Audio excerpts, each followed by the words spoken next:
टुनटुनी चिड़िया गर्भवती थी। वो अपने पति कालू कौवे के साथ एक छोटे से घर में रहा करती थी। काफ़ी दिनों के हो जाने के कारण उसका घर बहुत ज़्यादा कमज़ोर हो गया था और इधर बारिश का मौसम शुरू हो गया था। तो एक दिन टुनटुनी चिड़िया अपने पति कालू कौवे से कहती है, अजी कालू जी, मैं कुछ ही दिनों में अंडे देने वाली हूँ और हमारा घर बहुत ही कमज़ोर हो गया है और खाने पीने की सामग्री भी नहीं है हमारे घर में। क्यों ना आप जंगल जाकर कुछ लकड़ियाँ इकट्ठे कर लें, जिससे हम दोनों मिलकर एक अच्छा सा घर बना लें, ताकि जब हमारे अंडे आए तो हमें कोई प्रॉब्लम नहीं हो। देखिए ना, कितनी ज़ोरदार बारिश आने वाली है। मौसम रोज़ाना ऐसे ही चल रहा है। अरे हाँ टुनटुनी, तू बिल्कुल सही कह रही है। एक काम कर, तू अपना ख्याल रख। मैं जंगल जाकर कुछ लकड़ियाँ और भोजन की व्यवस्था करता हूँ।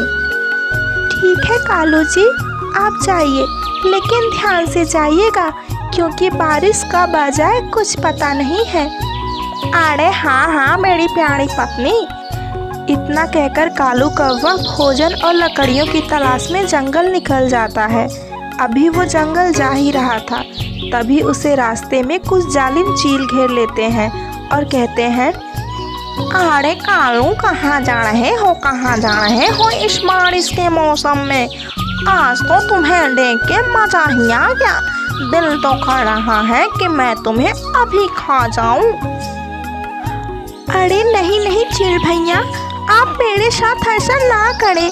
मेरे घर पे मेरी पत्नी भूखी है और मेरा घोंसला भी बहुत ज़्यादा कमज़ोर हो गया है। मैं उसके लिए जंगल जा रहा हूँ, आप प्लीज़ मुझे जाने दे। अरे वाह, तो जंगल जा रहा है अपने बीबी बच्चों के लिए भोजन और लकड़ियाँ लेने। तो ये बता कि मेरा पेट कैसे भरेगा? अगर मैं तुझे छोड़ दूँ तो मुझे कौन खाने को देगा? चील भैया, आप प्लीज़ मुझे छोड़ दीजिए। मैं अपने बीबी बच्चों के लिए जैसे ही घर बना लूँगा और भोजन इकट्ठे कर लूँगा तो मैं आपके पास आ जाऊँगा, फिर आप मुझे खा लेना। अरे ये चालाकी बिल्कुल नहीं चलेगी। तुझे तो मैं अभी खाऊँगा, अभी। मैं वक्त का इंतजार नहीं करता। आज तो मेरे सामने है तो मैं तुझे कैसे छोड़ दूँ? इतना कहकर जालिम चील कालू कौवे को मारकर खा जाता है। इधर टुनटुनी चिड़िया अपने पति कालू कौवे के इंतज़ार में बैठी थी। सुबह से शाम हो गया, लेकिन कालू कौवा अभी तक घर नहीं आया। हे भगवान, मेरे पेट में बहुत ज़ोर से दर्द हो रहा है। मुझे लग रहा है मैं अभी अंडे दे दूंगी और कालू जी अभी तक घर नहीं आए। मैं क्या करूं भगवान, मैं क्या करूं? तभी टुनटुनी चिड़िया 2 प्यारे प्यारे अंडे देती है और उसकी चिंता अब और भी ज़्यादा बढ़ जाती है, क्योंकि उसे अब अपने साथ साथ दोनों अंडों का भी ख्याल रखना था और बारिश जो था वो रुकने का नाम ही नहीं ले रहा था। हे भगवान, मेरा घोंसला तो लग रहा है गिरने वाला है। मुझे जल्दी से अपने दोनों अंडों को लेकर किसी दूसरे पक्षी से मदद मांगनी होगी। और मुझे तो लग रहा है कि मेरे कालू जी को किसी शिकारी पक्षियों ने मारकर खा लिया, इसीलिए अभी तक वो घर नहीं आए। लेकिन भगवान, मैं क्या करूं? आप ही मुझे कोई रास्ता दिखाओ। तभी टुनटुनी चिड़िया अपने दोनों अंडों को लेकर जंगल के पक्षियों से मदद मांगने जाती है। वो सोना चिड़िया के पास जाती है और कहती है, सोना बहन दरवाज़ा खोलो, प्लीज़ आज रात के लिए मुझे आसरा दे दो। मेरा घोंसला नीचे गिरने वाला है और मैंने तो अंडे दे दिए हैं। अब मैं क्या करूं सोना बहन, प्लीज़ दरवाज़ा खोलो। अरे वाह, तो तुम अंडे लेकर आई है और वो भी मेरे घर पे रुकने के लिए? अरे नहीं, मैं ये बला अपने सर पे बिल्कुल नहीं लूँगी। अगर तेरा अंडा गिर गया तो तू कहेगी कि मैंने जानबूझ के तेरा अंडा नीचे गिराया है। चल भाग यहाँ से, मैं तेरे अंडे नहीं रखूँगी। इतना कहकर सोना चिड़िया टुनटुनी चिड़िया को अपने घर से भगा देती है। टुनटुनी चिड़िया अपने दोनों अंडों को लेकर एक पेड़ की डाली पर बैठी रहती है। तभी वहाँ पे एक गौरी नाम की कौवी आती है और टुनटुनी चिड़िया से कहती है, अरे ओ चिड़िया, तो इस बारिश में इन दोनों अंडों को लेकर यहाँ पे क्या कर रही है? अरे अपने घर जा, इन दोनों मासूम अंडों पर थोड़ा तो रहम कर। अरे काकी, मैं आपको क्या बताऊँ, कल ही मैंने 2 अंडे दिए हैं और मेरा घोंसला बारिश की वजह से बहुत ही कमज़ोर हो गया है। मेरे पति कालू कौवे को भी जंगल के कुछ शिकारी पक्षियों ने मारकर खा लिया। काकी प्लीज़ आप मेरी मदद कर दो। आज रात के लिए आप अपने घर पे मेरे अंडे रख लो। सुबह होते ही मैं अपना नया घोंसला बना लूँगी। फिर मैं अपने दोनों अंडे को अपने पास लेकर चली जाऊँगी। अरे चिड़िया, बस इतनी सी बात। अरे तुम बिल्कुल फिक्र मत कर, तुम मेरे घर पर चल और वहाँ पर अपने दोनों अंडे रख दे और बेफिक्र हो जा और जाकर अपना नया घोंसला बना ले। मुझे कोई प्रॉब्लम नहीं है। अरे काकी, आपका बहुत बहुत धन्यवाद, आपने मेरी इतनी मदद की। इतना कहकर टुनटुनी चिड़िया अपने दोनों अंडे को ले जाकर गौरी कौवी के घर रख देती है और जैसे ही सुबह होता है वो लकड़ियाँ इकट्ठा करने जंगल निकल जाती है। टुनटुनी चिड़िया लगातार मेहनत करके ढेर सारे लकड़ियाँ इकट्ठा करती है और उन लकड़ियों से एक बहुत प्यारा घर बनाती है। घर बनाने के बाद वो तुरंत गौरी कौवी के घर आती है और कहती है, काकी आप मेरे अंडे अब दे दो, मैंने अपना नया घर बना लिया। अरे हाँ हाँ चिड़िया, ले जा ले जा। अरे अपने अंडे ले जा, मैं तेरा दुख समझ रही हूँ। अरे तेरा पति भी नहीं है, तू बेसहारा चिड़िया क्या करेगी अकेले। चल लेकर जा अपने अंडे और बेटा ख्याल रखना अपना। इतना कहकर गौरी कौवी टुनटुनी के दोनों अंडे दे देती है। टुनटुनी चिड़िया अभी अपने अंडे लेकर जा ही रही थी, तभी बहुत ज़ोर से बारिश आ जाती है। बारिश की वजह से टुनटुनी का दोनों अंडा नीचे गिर जाता है।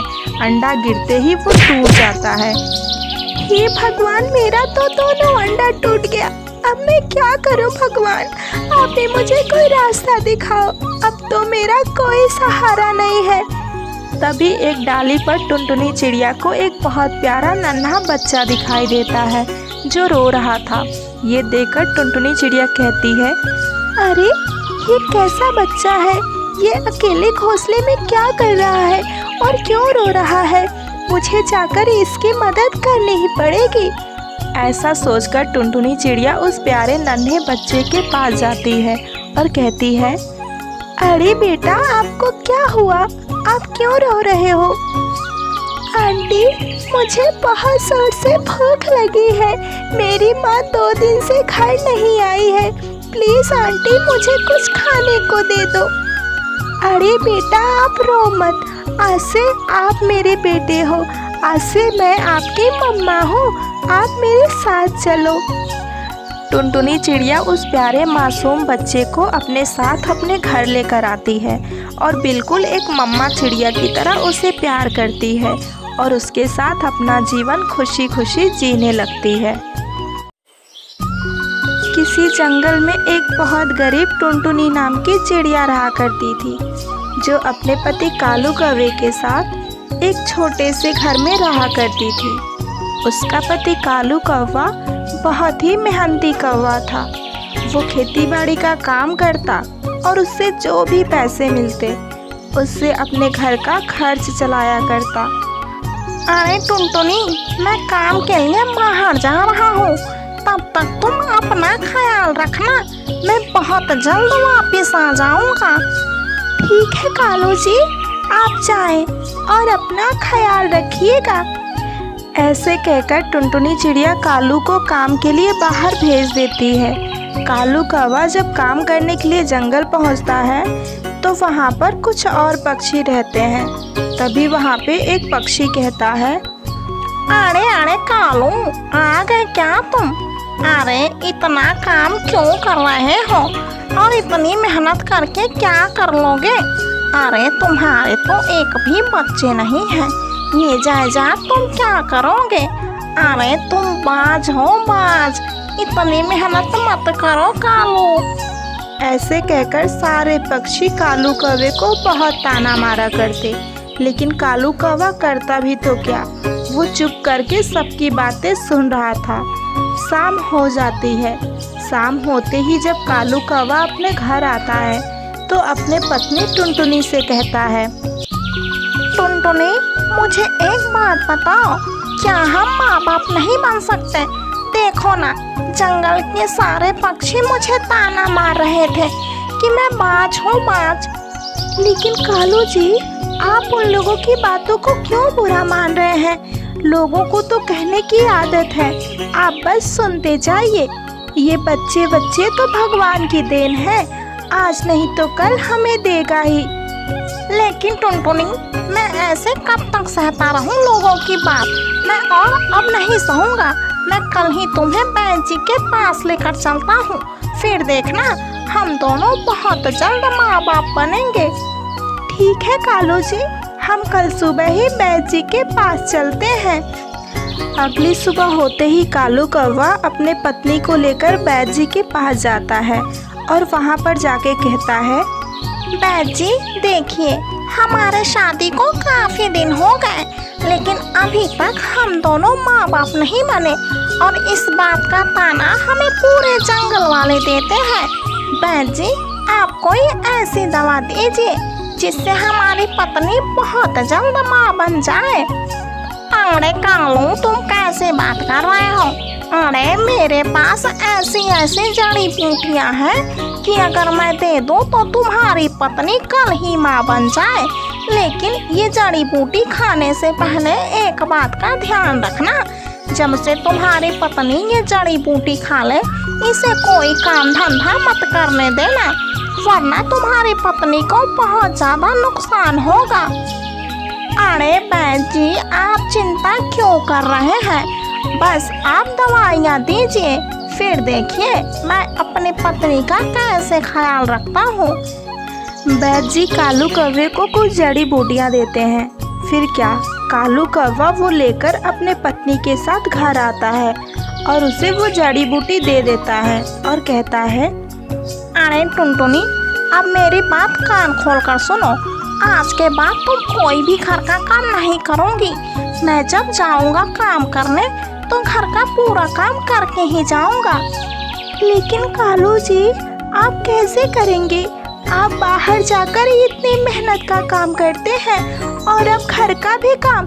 नहीं नहीं कालू जी, मैं कर लूंगी। अरे धीरे धीरे कर लूंगी मैं काम। अरे टुनटुनी, मेरी बात तुम क्यों नहीं सुनती हो? मैंने एक बार कह दिया तो कह दिया, आज से तुम कोई काम नहीं करोगी। ठीक है कालू जी, जैसा आप कहें। ऐसे ही कुछ दिन बीत जाते हैं। एक दिन टुनटुनी चिड़िया अपने पति कालू से कहती है, अजी कालू जी, मैं बहुत दिनों से सोच रही हूँ, क्यों ना मैं पिंकी को यहाँ पर बुला लूँ। ऐसे वो रहेगी तो आपका ख्याल भी रख लेगी और घर का सारा काम भी कर देगी। देखिए ना, आपको कितना काम करना पड़ रहा है, पहले पूरा घर का काम और फिर बाहर जाकर मेहनत करना। अरे मेरी प्यारी पत्नी टुनटुनी, तुम मेरा कितना ख्याल रखती हो। चलो, मैं तुम्हारी ये बात मान लेता हूँ और कल ही जाकर तुम्हारी बहन पिंकी को अपने घर लेकर आता हूँ।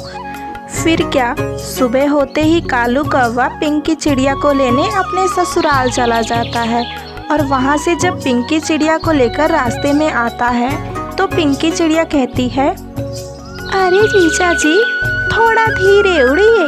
देखिए, मेरे प्यारे प्यारे पंखों में बहुत जोर से दर्द हो रहा है। अरे साली जी, आपको दर्द हो रहा है? अरे अरे, आपके फूल जैसे पंख मुरझा गए क्या? मुझे तो लग रहा है आपको भूख लगी है। चलिए, मैं आपको कुछ खिला देता हूँ। कालू कौवा पिंकी चिड़िया को ले जाकर एक ठेले के पास समोसे खिला देता है। फिर पिंकी चिड़िया कहती है, अरे जीजा जी, अब चलिए भी, मेरा पेट तो भर गया है, अब जल्दी चलिए वरना शाम हो जाएगी। अरे हाँ हाँ साली जी, चलिए चलिए, शाम हो जाएगी, आप बिल्कुल सही कह रही हैं। ऐसे कालू कौवा पिंकी के साथ उड़ते हुए आ रहा था। तभी पिंकी सोचने लगती है, अरे जीजा जी कितने प्यारे हैं और कितनी प्यारी प्यारी बातें करते हैं। जरूर ये दीदी से बहुत प्यार करते होंगे। काश मुझे भी कोई ऐसा प्यार करने वाला मिला होता। लेकिन छोड़ो, कोई बात नहीं, मैं जीजा जी को अपना बना कर ही रहूंगी।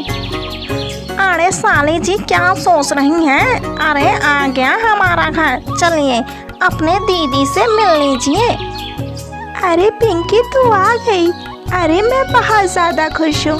देखना तेरे जीजू को बहुत काम पड़ जा रहा था, पहले घर का काम और फिर बाहर का काम। अब तू घर का काम संभाल लेगी तो तेरे जीजू बाहर का काम कर लेंगे। अरे हाँ हाँ दीदी, तुम फिक्र बिल्कुल मत करो, मैं काम के साथ साथ जीजू का भी ख्याल बहुत अच्छे से रखूं। ऐसे ही कुछ दिन बीत जाते हैं। पिंकी चिड़िया कालू कौवे पर डोरे डालने लगती है। धीरे धीरे पिंकी चिड़िया और कालू कौवे को प्यार हो जाता है। एक दिन आधी रात को कालू कौवा पिंकी के रूम में आया था। उससे प्यार भरी बातें कर रहा था। तभी टुनटुनी चिड़िया की नींद खुलती है और वो कहती है, अरे कालू जी कहाँ चले गए? अभी तो वो यहीं पर थे, कहाँ चले गए कालू जी? और ये आवाज़ कैसी आ रही है? कालू जी पिंकी के रूम में और इतनी रात को? मुझे जाकर पता लगाना ही पड़ेगा। जैसे ही टुनटुनी चिड़िया अपनी बहन पिंकी के रूम में आती है तो वहाँ पर देखती है कि कालू कौवा और पिंकी चिड़िया प्यार भरी बातें कर रहे थे। ये सब देखकर टुनटुनी के पैरों तले जमीन खिसक जाता है और वो अपने पति कालू कौवे से कहती है, अरे कालू जी आप ये सब क्या कर रहे हैं और मेरी बहन के रूम में इतनी रात को? मुझे आपसे ये उम्मीद नहीं थी। कालू जी आप बहुत गंदे हैं, मैं आपको कभी माफ़ नहीं करूँगी। और पिंकी तुझे भी बिल्कुल शर्म नहीं आई? तू अपनी बहन के साथ धोखा कर रही है, मैं तुझे भी कभी माफ़ नहीं करूँगी। मेरी प्यारी पत्नी टुनटुनी, मुझसे बहुत बड़ी गलती हो गई, प्लीज़ मुझे माफ़ कर दे। आज के बाद मैं ऐसी कोई गलती नहीं करूँगा। प्लीज़ टुनटुनी मुझे माफ़ कर दे। दीदी मुझसे भी गलती हो गई, मुझे भी आप माफ़ कर दो। मैं आज से अभी से ये घर छोड़कर जा रही हूँ। ऐसे पिंकी चिड़िया घर छोड़कर चली जाती है और टुनटुनी चिड़िया भी कालू कौवे को माफ़ कर देती है और उसके साथ खुशी खुशी अपना जीवन व्यतीत करने लगती है।